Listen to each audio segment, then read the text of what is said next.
This is Jilliana Ranicar-Breese, and I'm here with Sue Sutherland, who I've just had as my guest on BHCR Radio. Sue, how would you describe your unique work? Well, I am a somatic sex educator and relationship coach. Oh, would you mind telling me what somatic means? Somatic means of the body. So it's really that whole piece of, so many of us are in our minds. And for me, it's about what happens if we actually get into our bodies and we can feel what we're feeling. And so if you take that with the sex education, take that with embodiment practices, and really looking at how we are in relationship to ourselves as well as to other people, those are the kind of the areas that I love working in. What inspired you, or who inspired you? I don't think it's a who, because one of the problems is I can't think of any healthy role models around sexuality. And so I look at my upbringing, I look at how challenging it was to feel how I felt and how hard it was to try and fit in and belong. And through experiences of trying and failing and trying and failing, I thought there's got to be something else. And I'm really determined. Inside of me, I've got a lot of curiosity and I've got a lot of enthusiasm to learn. So I kept on trying, even every time I got knocked down. So I kept on trying, and I discovered...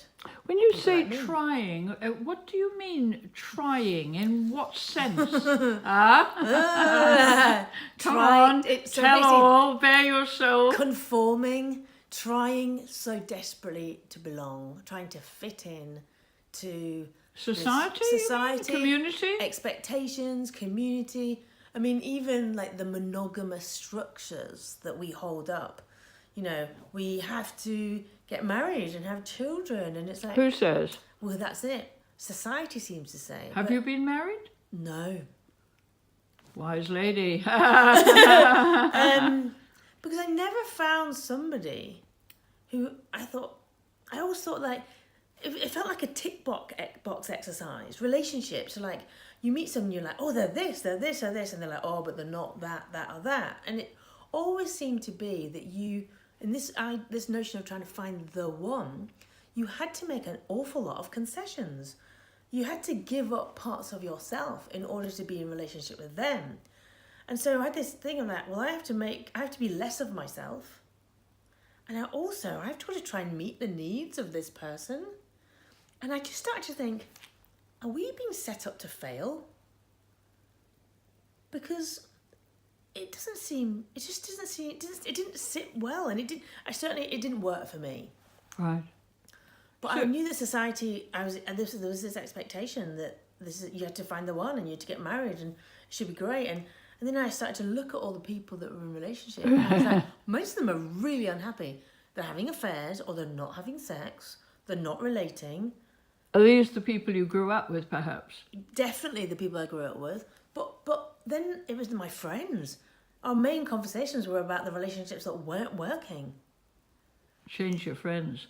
Well, yeah, but the thing is... Because this is all negativity, isn't it? But the thing is, I think it actually stems down to the fact that there seemed to be only one choice. You had to be monogamous.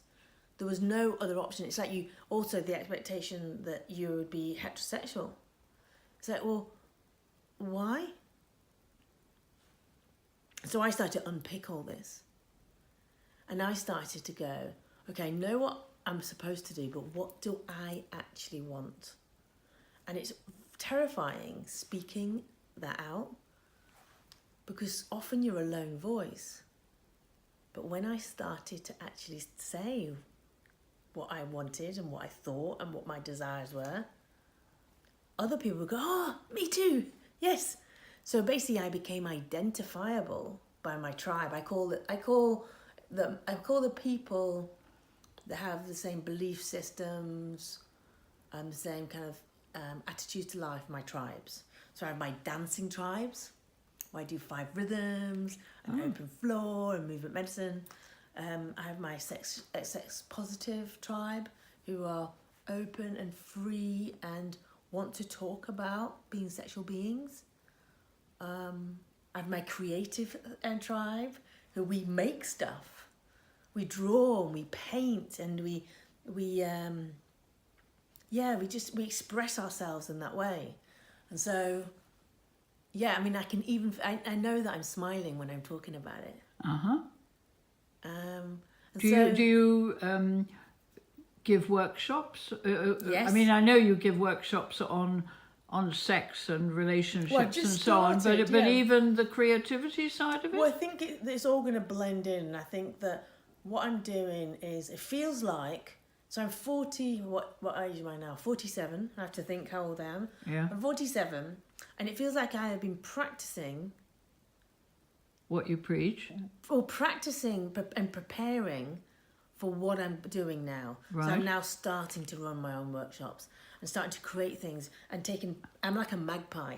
I take bits of that and I take bits of this. Well, it's the jigsaw. Yeah, the jigsaw has fallen into place. But basically also, so I'm definitely going to bring in creativity. I'm going to bring in writing and movement and education and expression and witnessing and traditional techniques like sharing circles and listening circles, and just bring all these things to put together this pot of an experience that we can explore ourselves with and not be told this is how have you got a title for this? They're all ongoing, but it's all under my kind of I've created this thing called the Feel Institute. Yeah. And so the feel bit is that it is actually about feeling, and the institute is kind of the educational side of it. Yeah. Eventually you'll be training people, of course, yes, and giving them a certificate. Well, it's interesting. I've started training up kind of a team. I'm starting to pull people together and go, how can we work together so that you are playing to your strengths, I'm playing to my strengths. We can talk in a way which is non-hierarchical, where we can say, actually, I think this was really good, but actually this wasn't so good, and how can we make it better? And iterate so that we keep learning and we develop as individuals and we develop as a team, and we all learn together. And how many members do you have in your team? I am literally just starting it. So I've probably identified 5. I've got 5 people who I'm talking to, mm-hmm, and they're starting to do different roles. So in my workshops, for example, I have an assistant, somebody who actually is assisting me. I have a volunteer, and that's the person that kind of helps me make sure the space is a nice space. They call me a space angel. And I ask one person who is somebody who's paid to go to the workshop. I say, would you mind giving a reflection of how you felt, the words that we used, the tone that we used, what you noticed. So and basically the volunteer, the assistant, me and that person are all doing that. So we're getting this rounded view with a view of continuing to do what works well and then revisiting what was a bit off. Because this is really delicate work. And it's a massive experiment. I'm taking all these elements and I'm putting it together and going, right, how is this working? Is this flowing? Because I want to produce workshops and experiences that can empower people, so they can be themselves. Both genders or all genders. All genders. And this thing. Gender is another subject we'll talk about. Gender's a massive subject. Yeah, well, we'll talk about that in part 2. Yeah, but so it's really about, regardless of who you are, it's finding your voice. It's finding your voice and being able to honour yourself. We'll continue that in part 2. Thank you very much, Sue. Thank you.